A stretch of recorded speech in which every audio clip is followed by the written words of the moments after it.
जनजातीय बहुल एरिया में शिक्षा व्यवस्था को दुरुस्त करने के लिए केंद्र सरकार का एक सकारात्मक पहल। और इसी क्रम में आज जनजातीय मामले के भारत सरकार के मंत्री अर्जुन मुंडा द्वारा खूंटी जिले के तोरपा और मुरू प्रखंड क्षेत्र अंतर्गत एकलव्य आवासीय विद्यालय का शिलान्यास किया गया। इस दौरान शिलान्यास कार्यक्रम के तहत कार्यक्रम को संबोधित करते हुए केंद्रीय मंत्री अर्जुन मुंडा ने कहा कि सभी विद्यालय में यानी कि प्रत्येक प्रखंड क्षेत्र अंतर्गत एकलव्य विद्यालय में लगभग 450 बच्चे शिक्षा ग्रहण करेंगे और अपने भविष्य को उज्जवल बनाएंगे। तो आइए मैं सुनवाता हूं कि केंद्रीय मंत्री अर्जुन मुंडा ने कार्यक्रम को संबोधित करते हुए क्या कुछ कहा। ये जो प्राकृतिक छटा है, चारों तरफ पेड़ पौधे दिख रहे हैं, इसके बीच में ये विद्यालय बनेगा और इस विद्यालय में 480 बच्चे होंगे।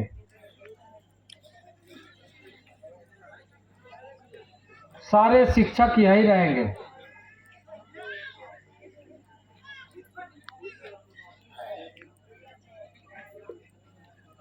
और इन प्रकृति के बीच में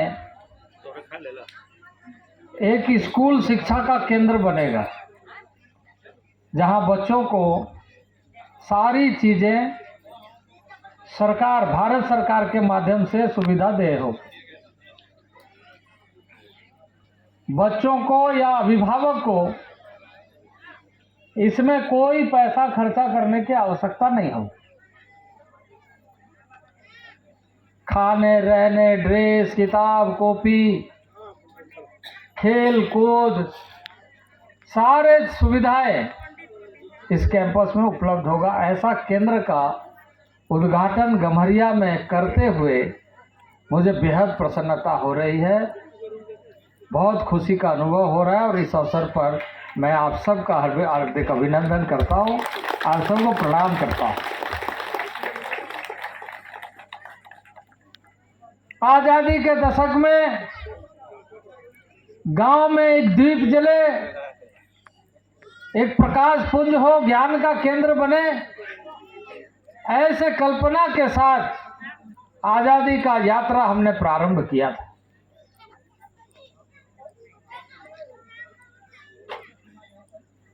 लेकिन उन केंद्रों के बारे में जो संवेदनशीलता,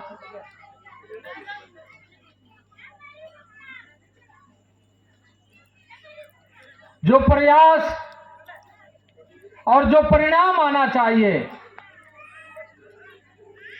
जाने अनजाने उसके बारे में बहुत सजग नहीं रहे।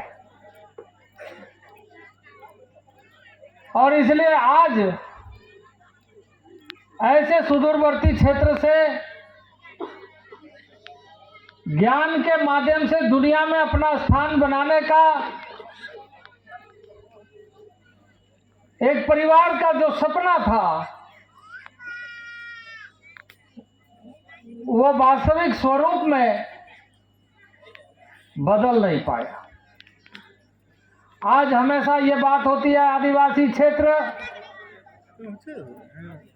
और आदिवासी पिछड़े हुए हैं। हमको तो देखा हुआ था, इसीलिए तो हम भागे चलिए तो आया कि नहीं। और आदिवासी क्षेत्रों का विकास नहीं हुआ। आया कि नहीं, कहाँ है?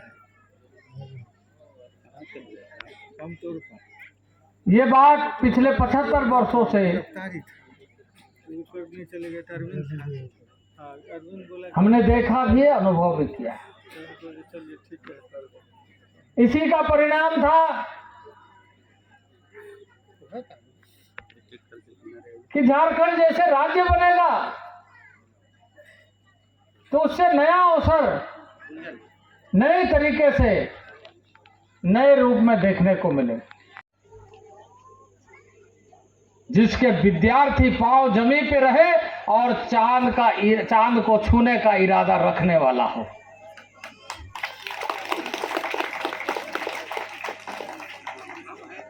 हमारे विद्यार्थी इस तरीके से ज्ञान के माध्यम से अपने आप को प्रस्तुत कर सके, ये यात्रा इस एकलव्य मॉडल रेसिडेंशियल स्कूल के माध्यम से प्रारंभ हुई। और मैं कैसे आभार व्यक्त करूं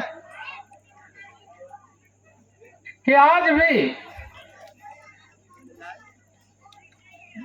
माननीय कड़िया मुंडा जी जैसे व्यक्तित्व ऐसे कार्यक्रमों में हमें मार्गदर्शन और आशीर्वाद देने के लिए आते हैं। यह वेदना को दिखाता है, यह दिखाता है कि हमारे गांव में, हमारे परिवारों में, हमारे बच्चों में जो वास्तविक आवश्यकता को पूर्ण करने वाला है, उसमें हमें भाग लेना चाहिए, पहुंचना चाहिए। और आज वो हमारे बीच में विराजमान है। मैं आप सबके तरफ से उनका अभिनंदन करता हूं।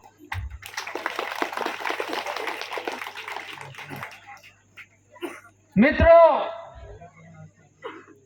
भारत सरकार का मंत्रालय, जिस मंत्रालय का काम हम देख रहे हैं, ऐसे ही सुदूरवर्ती क्षेत्र में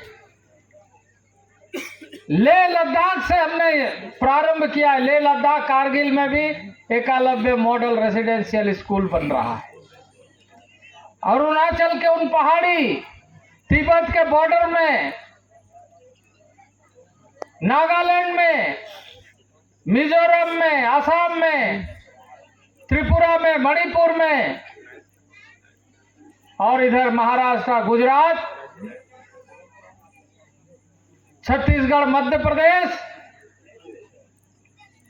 राजस्थान, उड़ीसा जैसे प्रदेशों में भी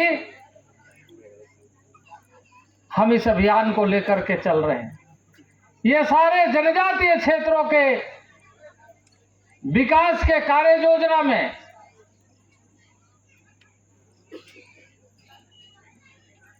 एक स्कीम के माध्यम से नहीं, बल्कि एक व्यक्तित्व निर्माण के दृष्टि से एक आंदोलन का रूप ले रहा है, जिस कड़ी में आज गमरिया में उस एकलव्य मॉडल रेसिडेंशियल स्कूल का शिलान्यास हो रहा है।